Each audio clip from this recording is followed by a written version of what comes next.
Cathy Trevelyan et Hayden Corner. Le rêve du roi Ivan.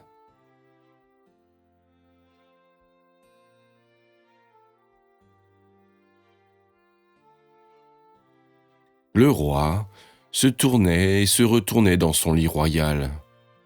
Personne n'était là pour lui dire de rester calme. Il reniflait et ronflait, et personne n'était là pour lui pincer le nez. Le roi n'avait pas de reine. Il n'avait tout simplement jamais rencontré une personne à aimer. Mais chacun s'accordait à dire que le roi devait se marier. La petite femme de chambre entra sur la pointe des pieds pour souffler les bougies. Elle regarda le roi, solitaire, et soupira. Le roi se tourna et se retourna, puis un rêve étrange l'emporta. Le roi Ivan leva les yeux vers le ciel d'un pourpre profond. Il se pencha pour effleurer l'herbe très verte. Il respira le parfum de fleurs gigantesques et sourit. Un serpent-flûte se glissa tout près de lui. « Vous devez absolument la trouver !» siffla-t-il. « Trouver qui ?» demanda le roi.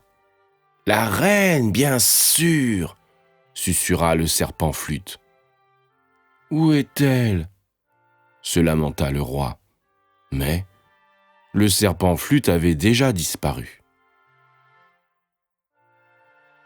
Le roi Ivan trouva un violon qui poussait dans un arbre à musique. Il cueillit un archet sur une branche et joua une triste mélodie. « Ce n'est pas ainsi que vous la trouverez !» souffla un oiseau harmonica. « Elle aime les chansons joyeuses !» Alors, le roi joua un air joyeux.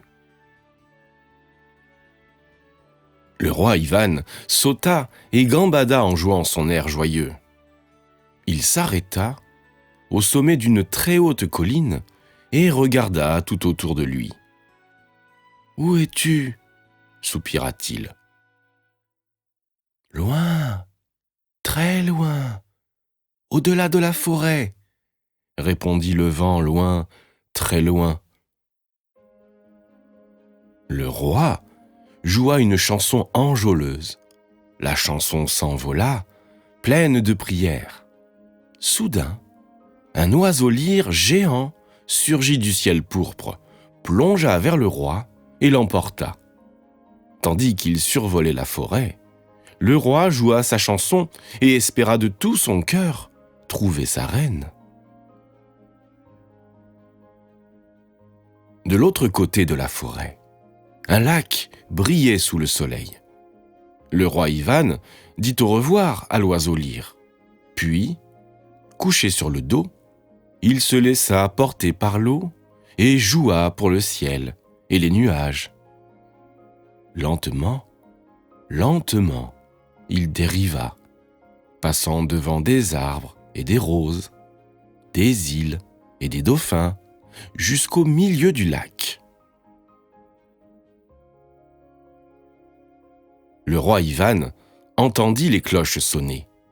Sur son violon, il joua leur mélodie et s'enfonça doucement dans les eaux du lac. Les cloches l'appelèrent plus bas, toujours plus bas, vers les profondeurs d'une ville sous-marine, une ville depuis longtemps engloutie dans l'obscurité. « Pas ici !» murmurèrent des ombres au travers des fenêtres noyées. « Pas ici !» « Où ?» se lamenta le roi. « Dites-moi où ?» Des poissons trompettes arrivèrent et le ramenèrent à la lumière du jour, loin de la ville sombre et triste. Ruisselant, le roi Ivan se mit debout sur le rivage. Il secoua son violon et joua de nouveau. « Montez !» cria en passant un chacordéon. Aussitôt, le roi grimpa sur son dos. Le chacordéon bondit, s'étira et grinça au-dessus des rochers et des montagnes, des collines et des volcans. Le roi se joignit à ce concert de notes discordantes et joyeuses. Le roi Ivan tomba sur le dernier versant du dernier volcan, juste devant l'entrée d'une grotte. « Où êtes-vous » appela-t-il. Il entra dans le tunnel et joua l'air des soupirs d'amour. Les murs lui renvoyaient l'écho de sa chanson. Tandis qu'il s'enfonçait profondément, le roi crut entendre un autre son. Quelqu'un chantait. Au bout du tunnel était une caverne pleine de lumière. Dans la lumière se tenait la reine qui chantait et chantait.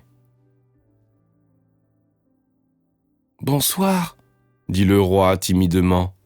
« Désirez-vous être ma reine pour toujours et qu'ainsi je sois votre roi ?»« Oui, » dit la reine dans un sourire, « si vous me trouvez. » Et le roi se réveilla. « Où êtes-vous » hurla le roi en s'asseyant dans son lit. « Mais où êtes-vous » Il convoqua tous les sages de son royaume et leur raconta son rêve. Après avoir passé des jours et des jours à se casser la tête et à se tirer la barbe, les sages n'avaient toujours pas la moindre idée de la façon dont le roi pouvait trouver sa reine. Désespéré, il s'assit sur son trône et une énorme larme tomba du bout de son nez. « Que se passe-t-il » demanda la petite femme de chambre. Alors le roi Ivan lui parla de son rêve. « Mais c'est facile, » dit-elle en riant. « La reine qui chante vit dans le pays au ciel pourpre. Ma grand-mère vit là-bas et m'a tout raconté à son propos. Elle doit rester dans sa caverne jusqu'au jour où son grand amour la trouvera. Alors c'est vous ?» Le roi embrassa la petite femme de chambre et ensemble ils coururent vers le ballon royal. Ils volèrent au-dessus du pays du roi, au-dessus du pays voisin, et même au-dessus du pays voisin, et enfin, ils arrivèrent au-dessus du pays au ciel pourpre. « Tournez à droite !» cria le roi très excité. Puis, il se pencha en dehors du ballon et hurla « Nous y sommes !» Le roi bondit dans la caverne en chantant une chanson joyeuse. Sa reine courut à sa rencontre. Ils se firent beaucoup de baisers et de sourires, puis ils rentrèrent à la maison dans le ballon royal.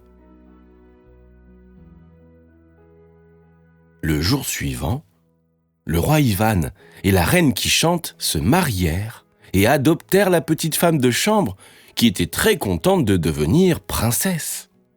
Ils vécurent tous très heureux. Quand le roi se tournait et se retournait, ronflait et grognait, la reine qui chante pinçait son nez et lui disait de rester calme. Puis, elle chantait une chanson douce et apaisante afin que, toujours, il fasse de beaux rêves.